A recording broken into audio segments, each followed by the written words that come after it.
Soy la doctora Beth Rappaport del Mount Sinai Medical Center. Este video instructivo revisará las indicaciones, contraindicaciones, técnicas y complicaciones potenciales para realizar la punción lumbar. La punción lumbar se realiza con fines diagnósticos o terapéuticos. Es esencial para establecer el diagnóstico de infecciones del sistema nervioso central, incluidas meningitis, encefalitis o mielitis. Una punción lumbar diagnóstica también puede usarse en procesos inflamatorios diagnósticos, como esclerosis múltiple, polineuropatía desmielinizante idiopática aguda, también llamada síndrome de Guillain-Barré, y vasculitis. La hemorragia subaracnoidea también puede diagnosticarse con la punción lumbar. Además, en el líquido cefalorraquídeo puede realizarse un estudio citológico o búsqueda de proteínas específicas para diagnosticar otros trastornos, como neoplasías malignas o síndromes paraneoplásicos. Los trastornos metabólicos también pueden causar alteraciones del líquido cefalorraquídeo. Puede efectuarse punción lumbar terapéutica para aliviar síntomas a causas específicas de hipertensión intracraneal, como meningitis por criptococos o hipertensión intracraneal idiopática. También puede usarse para administrar medicamentos como anestésicos, quimioterapéuticos, antibióticos o medio de contraste para mielografía. Existen unas cuantas contraindicaciones para la punción lumbar. Las contraindicaciones absolutas incluyen infección cutánea sobre el sitio de punción, sospecha de tumoración intracraneal o en la médula espinal, hipertensión intracraneal con signos de herniación inminente, ya que la punción lumbar puede acelerar la herniación, diátesis hemorrágica o coagulopatía no controlada. Por lo general, una cuenta plaquetaria menor de 50.000, la disfunción plaquetaria o INR mayor de 1.4 se consideran factores de alto riesgo y requieren corrección de la coagulopatía antes de realizar una punción lumbar. Las contraindicaciones relativas incluyen hipertensión intracraneal con signos de herniación cerebral, deformidades de la médula espinal, deformidades óseas en el sitio de punción planeado o sospecha de absceso epidural lumbar. Por último, la escasa cooperación del paciente o el compromiso cardiorrespiratorio pueden obligar a la punción lumbar bajo guía fluoroscópica o anestesia. Si existe alguna posibilidad de efecto de masa, riesgo de herniación o deficiencia neurológica focal, deben obtenerse neuroimágenes, MRI o CT de la cabeza antes de realizar la punción lumbar.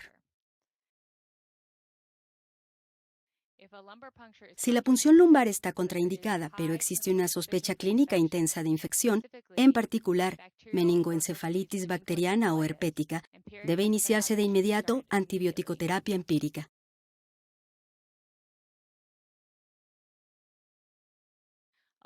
Un estuche para punción lumbar casi siempre contiene guantes estériles, manómetro, válvula de 3 vías, campos estériles, antiséptico con yodo o una solución de clorhexidina y torundas, lidocaína 1%, jeringa de 3 mililitros, aguja calibre 20 y 25 para la inyección de lidocaína, aguja espinal calibre 22 con estilete, tomando en consideración que la longitud varía para lactantes, niños y adultos, y 4 tubos de plástico para recolección numerados del 1 al 4 con tapa. Como preparación para el procedimiento, se obtiene el consentimiento informado del paciente. Se explica el riesgo potencial del procedimiento, que incluye infección, hemorragia, cefalea, dolor de espalda y lesión nerviosa. Explicar los posibles tratamientos para estas complicaciones. La punción lumbar casi siempre se realiza en la cama con el paciente en decúbito lateral. Como alternativa, el paciente puede sentarse en el borde de la cama inclinado sobre una mesa o almohada. Se usa esta posición si no es necesario medir la presión de abertura de la punción o si el paciente no puede permanecer en posición horizontal. Se pide al paciente que se flexione en posición fetal y que arquee la espalda hacia el médico para favorecer la separación de las apófisis espinosas y permitir el paso de la aguja. Para determinar el sitio correcto para inserción de la aguja, se palpa la porción superior de las crestas ilíacas y se traza una línea imaginaria que las conecte. Esta línea debe cruzar la columna al nivel de L4. La aguja debe insertarse en el espacio intervertebral entre L3 y L4 o L4 y L5. Ya que la médula espinal termina en L1 o L2. Se palpa el espacio intervertebral y se hace una pequeña marca como guía después de preparar y cubrir al paciente con campos estériles. A continuación, se procede al lavado de manos y se calzan los guantes estériles. Para preparar al paciente, se limpia la espalda con una solución antiséptica. Se inicia desde el sitio de inserción y se continúa en círculos concéntricos crecientes. Esto debe hacerse 3 veces. Se cubre el área con un campo estéril, asegurándose que la abertura quede sobre el sitio de punción. Es útil colocar el campo estéril sobre las crestas ilíacas en caso que sea necesario palpar de nuevo las referencias anatómicas. Para producir anestesia local, se inyecta lidocaína en el sitio de inserción de la aguja. Se aplica alrededor de 1 milímetro de lidocaína en un plano superficial con aguja pequeña calibre 25 para formar un abón. El paciente sentirá un piquete y ardor. Se cambia la aguja por una de calibre 20 o 22 mientras la lidocaína empieza a actuar. Se inyecta luego en sentido perpendicular a la piel en la trayectoria planificada de la aguja espinal. Con cada avance de la aguja, se tira un poco del émbolo antes de inyectar para confirmar que la aguja no está en un vaso sanguíneo. Se continúa este proceso mientras se hace avanzar la aguja lo más profundo que sea posible. Mientras la lidocaína hace efectos, se organiza el equipo. Se abren los tubos de recolección, se ensambla el manómetro y se verifica la aguja espinal y el estilete.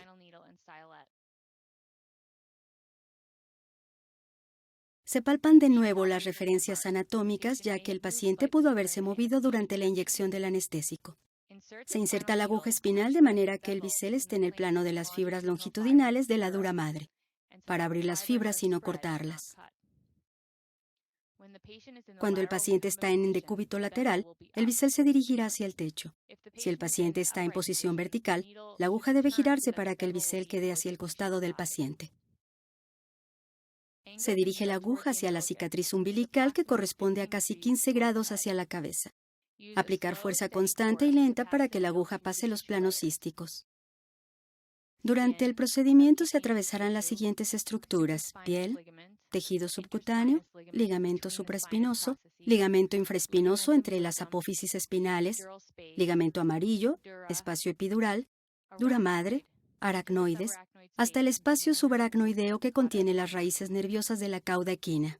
Puede percibirse un chasquido al cruzar el ligamento amarillo, seguido de una reducción en la resistencia cuando se penetra el espacio lleno con líquido cefalorraquídeo. Una vez en el espacio subaracnoideo, se retira el estilete por completo para valorar si fluye líquido cefalorraquídeo.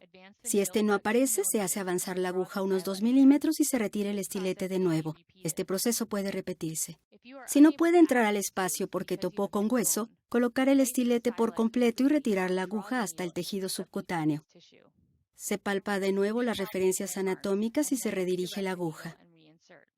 Es útil observar con cuidado la posición o ángulo del paciente, la trayectoria de la aguja y la localización del hueso que se tocó antes de retirarse para poder hacer un cambio sutil en la dirección y se inserta de nuevo la aguja. Esto asegura un método razonable en lugar de intentar la localización al azar para alcanzar el sitio donde se encuentra el líquido cefalorraquídeo.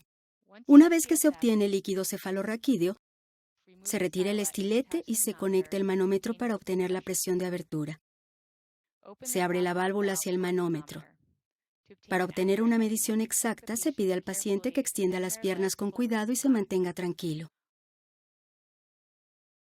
Una vez que la columna de líquido deje de elevarse y se registre la medición, se rota la válvula para permitir que el líquido cefalorraquídeo del manómetro gotee al primer tubo de recolección, el cual puede mantenerse debajo del manómetro para captar el líquido cefalorraquídeo que al principio se expulsará del dispositivo. Las presiones normales son 100 a 180 milímetros de agua. Las presiones mayores, de 200 milímetros de agua, reflejan hipertensión intracraneal. Desprenda y deje a un lado el manómetro y permita que el líquido gotee directamente en cada tubo. Esto casi siempre ocurre despacio, gota a gota, pero si el flujo parece demasiado lento, introduzca el estilete y haga rotar la aguja hasta 90 grados para liberar alguna raíz nerviosa que esté presionada contra la punta de la aguja. Recuerde rotar la aguja de nuevo a su orientación antes de retirarla. Se obtienen muestras de líquido en cada uno de los 4 tubos, al menos 3 o 4 mililitros en cada uno, a menos que esté indicada la citología, en cuyo caso se requieren al menos 5 mililitros para obtener mejores resultados. Es importante señalar que una punción traumática puede verse un poco sanguinolenta o rosada, pero debe aclararse en cada tubo sucesivo.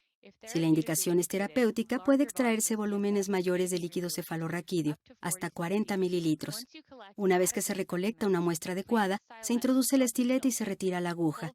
Se hace presión con una gasa durante 1 minuto o por más tiempo si existe hemorragia en el sitio de punción. Se aplica un vendaje adhesivo y limpiar el antiséptico de la espalda del paciente.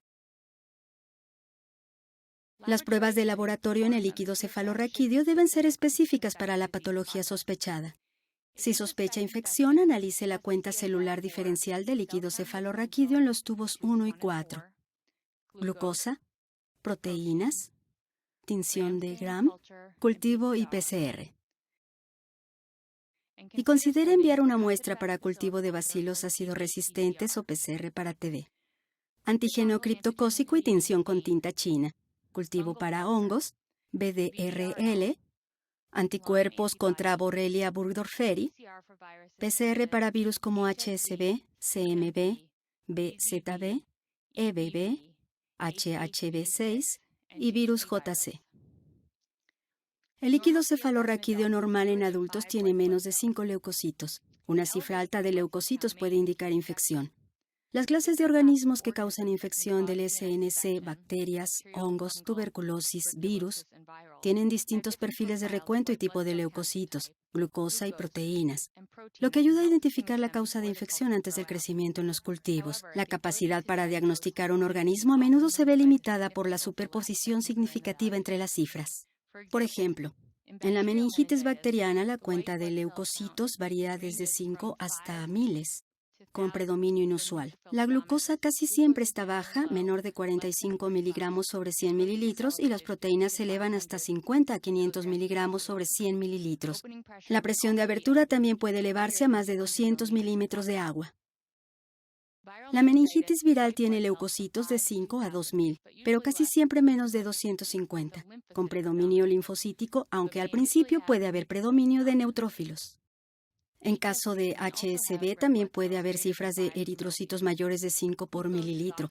La glucosa a menudo es normal y las proteínas se elevan de 20 a 200 miligramos sobre 100 mililitros. Es probable que la presión de abertura sea normal. Si realiza una punción lumbar para investigar trastornos inflamatorios, pueden solicitarse pruebas adicionales. Por ejemplo, en la esclerosis múltiple, en la muestra deben analizarse el recuento celular diferencial, proteínas, glucosa, bandas oligoclonales y aumento en la tasa de síntesis y en el índice de IgG. Los cultivos y la PCR viral deben ser negativos. En la AIDP o síndrome de Guillain-Barré, los hallazgos típicos son proteínas elevadas con recuento normal de leucocitos en el líquido cefalorraquídeo, lo que se conoce como disociación albuminocitológica. Esto ocurre en 80% a 90% de los pacientes con GBS, una semana después del inicio de los síntomas. La hemorragia subaracnoidea debe distinguirse de una punción traumática que casi siempre contiene 1 o 2 leucocitos por 1000 eritrocitos y eritrocitos que disminuyen en los tubos subsiguientes. Además, con la centrifugación se obtiene un sobrenadante claro. Si se sospecha neoplasia maligna, el líquido debe enviarse a estudio citológico y pruebas especializadas como citometría de flujo y otras tinciones. La punción lumbar es un procedimiento relativamente seguro. En un pequeño porcentaje de pacientes puede haber complicaciones. Las complicaciones más frecuentes son dolor de espalda en 1/3 de los pacientes y cefalea en 10% a 30% de los pacientes.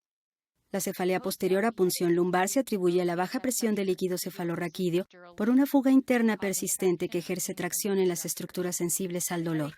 La cefalea característicamente se agrava cuando los pacientes se sientan o se ponen de pie y comienza 24 o 48 horas después del procedimiento, pero puede durar hasta 2 semanas.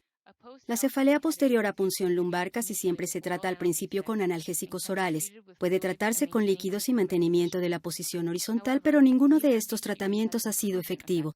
Si el dolor es intenso y resistente al tratamiento, puede usarse un parche hemático para sellar una fuga dural. La realización de la punción lumbar con la aguja espinal más pequeña posible, como una 25, conlleva un menor riesgo de cefalea, pero esto no siempre es práctico para punciones diagnósticas y solo debe usarse para anestesia. Se informa dolor radicular transitorio en 13% de los pacientes y solo persiste en raros casos. Puede haber hemorragia local en el sitio de inserción de la aguja y pocas veces produce un hematoma epidural que puede ameritar evacuación quirúrgica. Hay informes de paraparesia en pacientes que reciben anticoagulantes. La infección es una complicación más rara, pero se ha informado. La herniación cerebral es una complicación posible, pero es mucho menos frecuente con la práctica habitual de neuroimágenes, MRI o CT antes de la punción lumbar, para descartar una masa intracraneal o efecto de masa.